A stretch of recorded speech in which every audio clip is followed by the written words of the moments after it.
नरेंद्र मोदी पश्चिम बंगाल के दौरे पर और फिलहाल उनका संबोधन आ रहा है, वो सुनिए। पीढ़ियों से लोग इस काम से जुड़े हैं। बीजेपी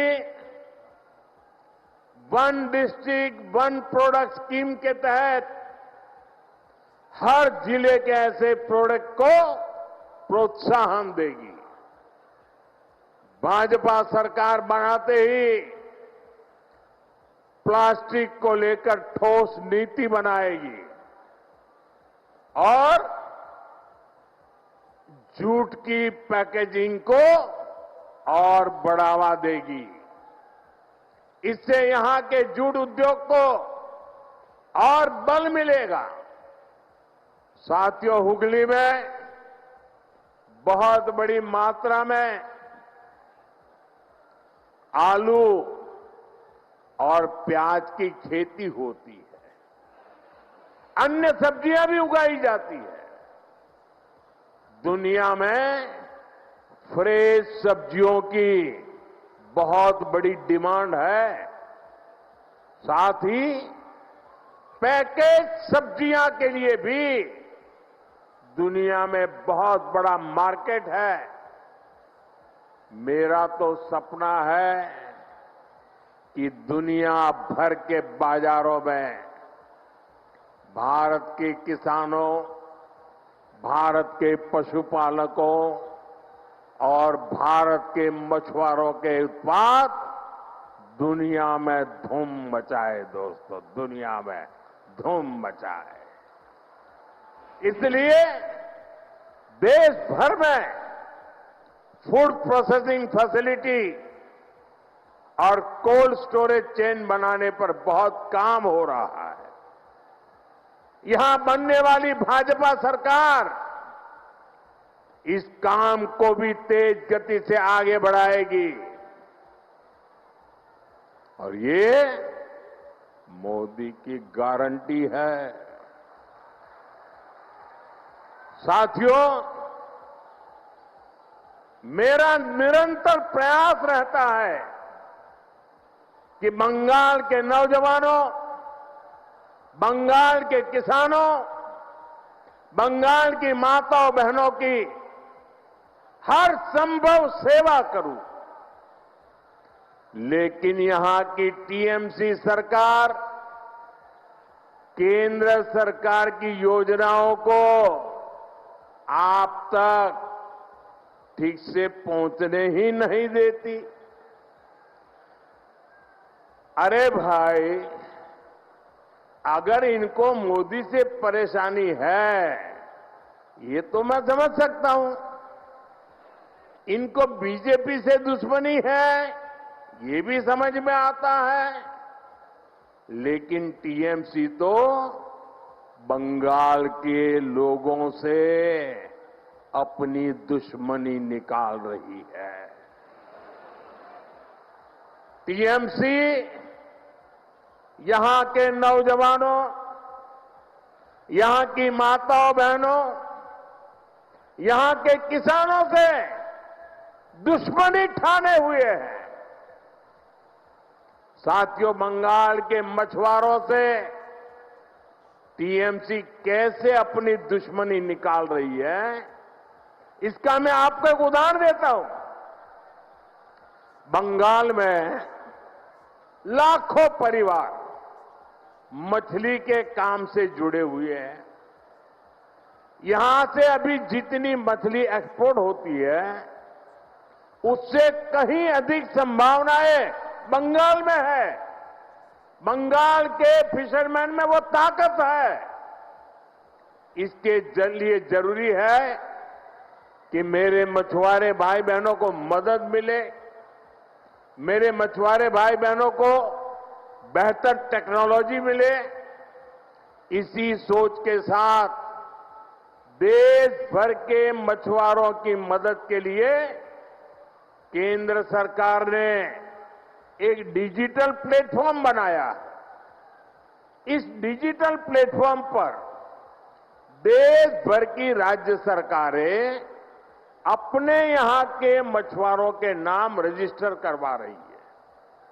लेकिन बंगाल में इस काम पर ब्रेक लगा हुआ है। हम बंगाल की टीएमसी सरकार को बार बार चिट्ठी लिखते हैं। मुख्यमंत्री जी चिट्ठी नहीं पढ़ती है, लेकिन अफसरों को तो पढ़ने दो।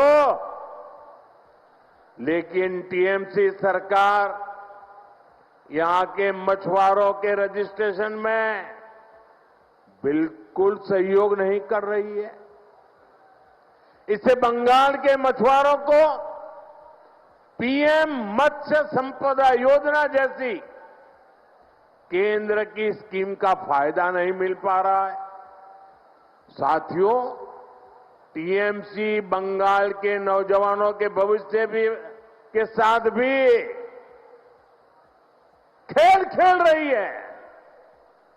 पूरे देश में हजारों आधुनिक पीएम श्री स्कूल खोले जा रहे हैं, लेकिन टीएमसी बंगाल के बच्चों को पीएम श्री स्कूल की बेहतर शिक्षा से भी वंचित रख रही है। आप मुझे बताइए, बंगाल के बच्चों का भविष्य तबाह कर रही टीएमसी सरकार को जाना चाहिए कि नहीं जाना चाहिए? जाना चाहिए कि नहीं जाना चाहिए? ये टीएमसी को भगाना चाहिए कि नहीं भगाना चाहिए? ये टीएमसी को हटाना चाहिए कि नहीं हटाना चाहिए? बंगाल को बचाना चाहिए कि नहीं बचाना चाहिए? नौजवानों का भविष्य बनाना चाहिए कि नहीं बनाना चाहिए? माताओं बहनों को सुरक्षा देनी चाहिए कि नहीं देनी चाहिए? क्या ऐसी टीएमसी सरकार को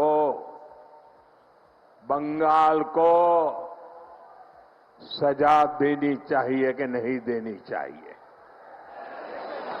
ये टीएमसी को सजा मिलनी चाहिए कि नहीं मिलनी चाहिए? साथियों, देश में जो भी सरकारें विकास को रोकती हैं, गरीब कल्याण के काम में रुकावट डालती है, देश का मतदाता अब जान चुका है, देश का मतदाता जाग चुका है। ये रुकावट डालने वाले हर किसी को लगातार सजा मिलती रही है। दिल्ली में भी, दिल्ली प्रदेश में एक ऐसी ही सरकार थी जो केंद्र की योजनाओं को लागू नहीं होने देती थी। हम उनको कहते रहे कि दिल्ली के गरीब परिवारों को मुफ्त इलाज देने वाली आयुष्मान स्कीम लागू करो, लेकिन वो सुनते ही नहीं थे। वो राजनीतिक हिसाब किताब में ही लगे रहते थे। इसलिए दिल्ली की जनता ने उनको सत्ता से बाहर का रास्ता दिखा दिया, मुख्यमंत्री को भी घर भेज दिया। और अब दिल्ली में आयुष्मान योजना से गरीबों को मुफ्त इलाज हो रहा है।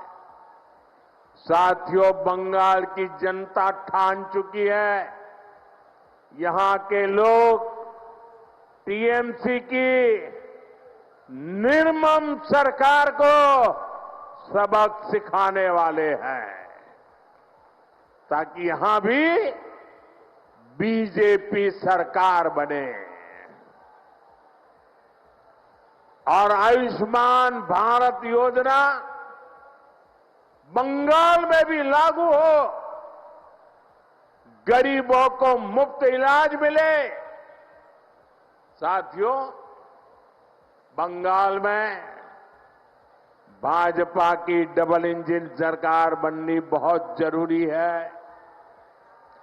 जहां भी भाजपा की डबल इंजन सरकार है, वहां केंद्र सरकार की योजनाओं के तहत बहुत शानदार काम हो रहा है। मैं आपको हर घर नल से जल की बात बताता हूं। देश के गांव-गांव में